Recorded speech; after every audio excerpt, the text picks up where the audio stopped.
kusangana kwatiri kuita zvekare pano patrari 263 kana uchiri munyowani pathis YouTube channel kusubscribe mahara wotina on the notification bell. Nyaya ndainozvo muzuva ranhasi inyaya iyo yaitika kuzhombe muvillage iyo inonzi mulochwa iri kuzhombe. Ndo nyaya ndaina kubatira muzuva ranhasi yemusikana uyu anonzi Juvenile anga ane 17 years. Ndinokumbura kuti nyore mucomment section kuti rest in peace. Muno muna August pane musikana uyu watakambonzwa kunzi akaurayirwa $100 kuchegutu, asi nyaya ndaine zvomuzorasi nyaya yaitika kuzhombe. Nyaya yaitika kuzhombe yakamira so.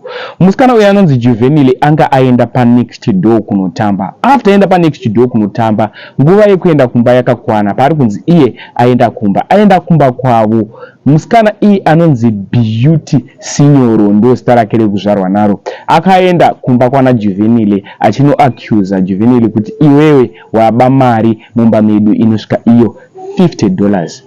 After accuser aiaccuserwa aipomerwa mhosva iyi pamberi paamai vake zvinzi mwana wenyu ndiye aba mari.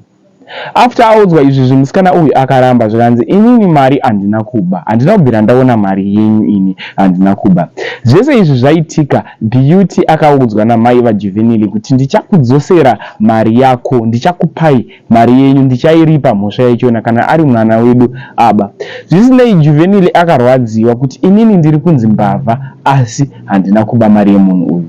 Juvenile akatora mushonga wemakonzo, paakazomwa mushonga wemakonzo akafira pagedhi rana Beauty Signoro, ndopa akafira. Nokumbura kuti zvadofwa comment section zvazobuda pachena kuti haasi nekuti musikana uyu arwadziswa kuti inini ndiri kunzi ndaba zviri nani ndife, vanatsosara vachibhiliva kuti ndanga ndisina kuba mari yavo.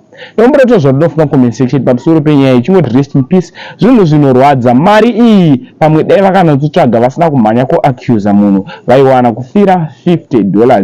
Zvinhu zvinongosirisa, zvinhu zvinorwadza. Ende zvinhu izvi zvaitika unosara uchiwana mumba mari ende zvinorwadza, zvinosirisa zvatasangana nazvo. Rest in peace. Uri iwe wakatarisa nyaya iyi unoitongawo sei? Unotora side ripi? Rest in peace.